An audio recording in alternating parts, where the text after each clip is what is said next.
Alright, hello people. It's time for another music review, and of course my ring light gets in my glasses all the time. But yeah, it's been a while for me to do another video. It seems like there wasn't a whole lot to do for like music really. I mean, I should have done this one last week though. Like honestly, I ended up being way too busy at the time. But anyway, I think I'm going to change the format just a little bit. I'm going to start talking about the individual songs now instead of like just talking about everything about the band. But right now we're doing Eskimo Callboy's EP for MX slash XX, whatever, however you want to say it. But so far, this album, I was very hyped for it. It sucks knowing that it's only an EP, but also at the same time, it's totally fine anyway because I think I started listening to him when We Are the Mess came out. And then, or around that same time, I think Jagger Swagger, I think it was called Jagger Swagger, was the first song that I heard from him. And I was like, oh, this is pretty cool. I think they call them electrocore or something like that, or transcore, something to that effect, because they do like um, a lot of trance music, or at least kind of dubsteppy stuff in their music. Really, it's just metal with dubstep type of influences or trance. I mean, I don't listen to a lot of trance anyway, so I mean, if anything, I'm probably wrong on that anyway, but I'm assuming that that's what they consider it as, because I mean, Hollywood and Dead is considered as crunkcore or whatever, which is kind of weird because they're just a rap metal band. Anyway, I'm getting off the subject. But we're talking about their MX slash XX EP, where it has like 6 songs on it. 3 of them are from prior recordings, which I'm assuming because they ended up having issues with or I saw an interview where one of the lead singers from Eskimo Callboy was talking to the, like, why the lead singer, I'm trying to think of his name. It's some goofy name. I can't remember it off the top of my head, but it's like pumpkin or pudding or something. I don't remember what his actual name is. But anyway, they had like conflicts with trying to come up with what they were going to come up with for the name or keep. Oh, excuse me. Look at me all sneezing in my room. But what's it called? I think they were having conflicts with music direction and stuff like that, because he is now in a band called Ghost Kid, and they hired this new singer, which he was in another band. I can't remember it off the top of my head either, because I just watched, if you follow their channel on YouTube, I found out that they had to get a new singer, like, what's it called, within a couple of days before they came out with a Hypa Hypa song. But they were talking about that they needed a lead singer, so I had to check it. I was like, what? When did he leave? Because I have them followed on social media and stuff, but they didn't really say anything up until like on YouTube, I guess, or at least that I paid attention to. So, what's it called? They so they came out with that video, and instantly, I think it was like a couple weeks after they came out with that video. It was either a couple of weeks or like a week between it, because they were releasing Hypa Hypo, where they were talking about the new lead singer. And I actually, in some ways, I definitely like his clean vocals a lot better than the old singer. I mean, I still love the how he sounds, like screaming wise and everything else, but I definitely think that this new singer has like wider range in how he sings, and how he could, like, the range of his voice is a lot crisper and cleaner rather than the old lead singer. And I think that's why essentially that they did 3 older songs on this EP. And it was cool because they were talking about like why they put out an EP instead of a record, and they were talking about because of the pandemic, losing a lot of time to put something out, but they didn't. They wanted to at least put something out, so it felt like organic, like right away. So they were just like hyped to do stuff. So they thought to just get it out there. That way, some people weren't like, oh yeah, they're just going to be gone as a band or whatever. So I'm definitely psyched anyway. I knew I was going to review this on my channel or on as the video series. So I was just hyped waiting until like all the videos came out. And especially when Hypa Hypa came out, this is the first song on the record. I definitely think it's their strongest song. Like, actually, it's probably one of my, like, new favorites out of all their ranges of songs. Like, honestly, it's like most of the songs on We Are the Mess are, like, my favorite. I definitely think that that's my, like, probably my favorite, other than, I think it's Crystals is the one after that, because I think those two are their strongest albums, and the We Are the Mess was really them, like, you could tell that they were getting money behind them to do more stuff, but then it really showed more when they got the Crystals. You could definitely tell that they were doing more stuff, or they were doing a more wide of range of things that they were doing before. And this is definitely, like, you could tell that they were kind of going to their old roots, where it was like We Are the Mess and stuff, where, because We Are the Mess, and I think it's Party in Vegas, I think it's their first EP or something, or first album, or Party in Vegas, I can't remember for sure. It has like a Sunset Boulevard type of feel to it or whatever. Like, whenever you see most of the signs, where, like, if you go to Las Vegas, you see a bunch of the signs up and stuff like that. And I think it has Eskimo Callboy on the one of the sign type things. But anyway, I really like that one. And on that album, they had a lot of goofy songs. Like, there was a song pretty much about booty calls called "Is Anyone Up?" And then they had another song, which is my all-time favorite song that they ever did, was Muffin Perpagurk. Just because it's so fucking absurd. Like, like, why come up with a name called that? It just seemed like they were just hanging out, and they were just like, you know what? That's what we're going to call this fucking song. So, they even came out with a music video and everything. That's really essentially, like, I think I initially saw them when it was We Are the Mess, when Jagger Swagger came out, and then on YouTube, I got like a hair in my eye or something. Jeez. But, what's it called? I definitely think when I was going through all the music that they had and I listened to that one, I was like instantly like hooked.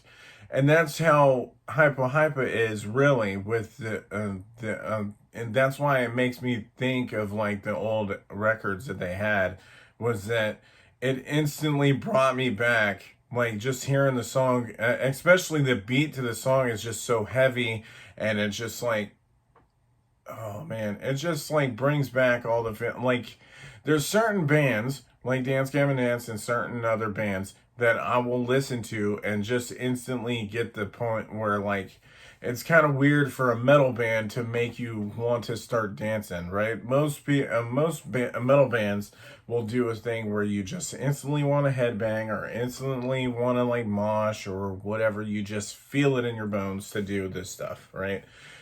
This band and Dance Gavin Dance and certain others have always made me want to like jam out to their music. And this song is definitely the strongest, and it made me want to dance all the damn time. I kept putting it on repeat for freaking days up until their second single came out, which was Hate Love, which I'll talk about that in a minute. But what's it called? So, like, definitely think that this is the best song, and definitely, if anybody's going to listen to this record, listen to that one. You'll probably put it on repeat a bunch of times, but the whole record's good. Like, Hate Love is definitely really good too. Like, all the main songs, you could tell, like the new songs like MC Thunder 2 and all that stuff, and Hate Love and everything, they were bringing the goofiness out of the band, and it seemed like the old lead singer was probably wanting to be like more hardcore roots, and then that's where they disagreed. They probably wanted to do heavy stuff, but like still have it as comedic ways. And especially you could tell off of these songs, especially MC Thunder in their music video and stuff, where he turns into a ninja and shit. Like you could tell that they were trying to be more comedic than they were trying to be anything else.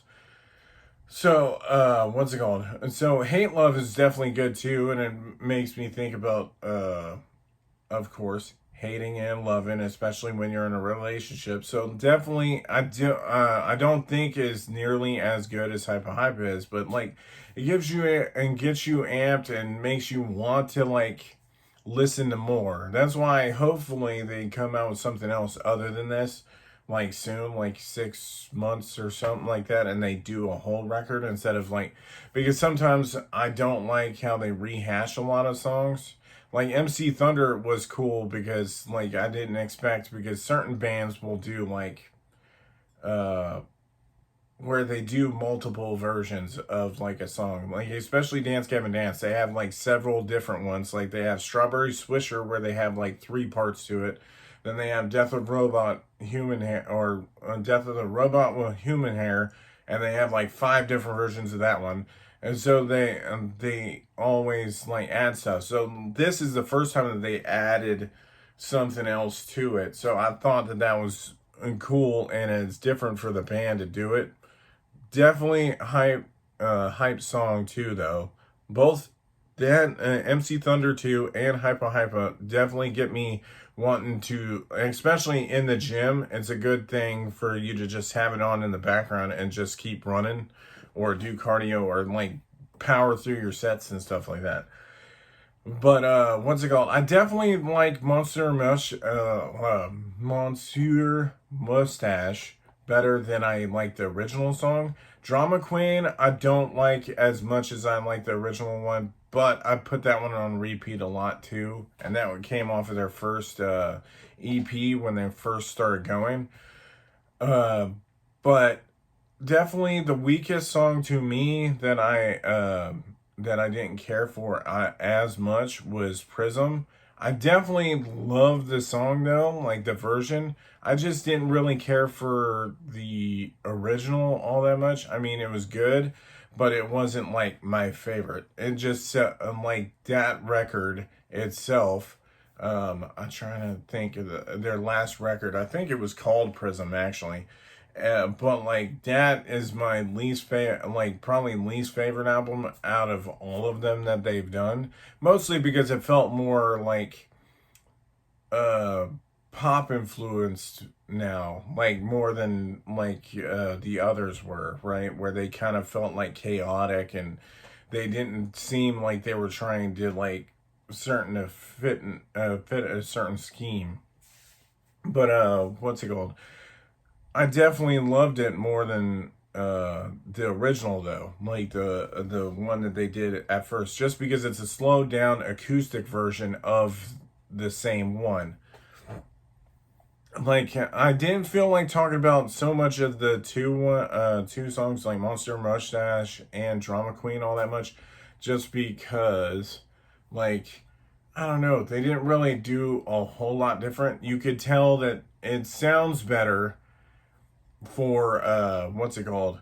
It sounds better complete because they had more money to put into it and more production, and they made it sound a lot better than it was originally, because you never know, they could have made this stuff like by themselves in their studio, and then they got somebody to publish it afterwards for their first records. Not saying that that's what it is. Most of the time it always comes down to money. So usually, especially when you're a starting band, they don't like give you a whole lot of money. They'll like, unless they really see something out of your band, which nowadays you don't even really need a label for you to get anywhere, really. Like I mean, it's harder, but you could still, it's still possible. But I definitely think that you guys should definitely check this record out, though. Especially if you love hardcore and you like, I would say if you like dubstep, you might like this group, or like trance or electro or any of the stuff where it's just mostly you could tell that they're playing it on and they have like a DJ in the background fixing everything. But I definitely think you guys should check them out. Not nearly as much people like listen to them as much as I would hope to, just mostly because they're a German band, and I don't think they really come to the USA all that much. I think they've only came here like maybe to do tours like a couple of times. Maybe, I don't know for sure. It was probably like when they were first starting out too, because most of the time, the last like 4 or 5 years, I've been trying to see them. They've done nothing but German tours, which I mean, it's understandable. You would want to like stay near your house or like near your wherever you stay at. You don't want to like go too far. I mean, granted, like if you get too famous though, you can't stop it. It would just be freaking everywhere. But I definitely think you guys should check this record out. I keep putting this on repeat all the time. I'm straight a person where like I like to spend money on the band because I feel like it's like if I want the band, I want to be able to be like, oh yeah, I own it. That way I don't have to worry about Spotify or whatever, even though I'll listen to stuff on Spotify too, but anyway, that's semantics. I don't know why I keep on going off on these tirades and shit. But like, anyway, if you guys like any of my reviews and stuff like that I've been doing, you could always like and subscribe on the channel. I'm trying to do it a little bit different, trying to do editing and all this stuff on here when you have no experience on it is kind of tough, but I'm going to try to start adding more stuff onto the channel and trying to focus on mostly each song throughout a record instead of just talking about everything about the band and stuff like that, and like not focusing too much on the album and stuff like that. That's mostly what I think. But anyway, if you like any of this stuff, like, share, and subscribe, whatever. You could go to any of the Heart of Geek channels on, it's pretty much, I think the Twitch channel is Heart of Geek. Everything else is The Heart of Geek.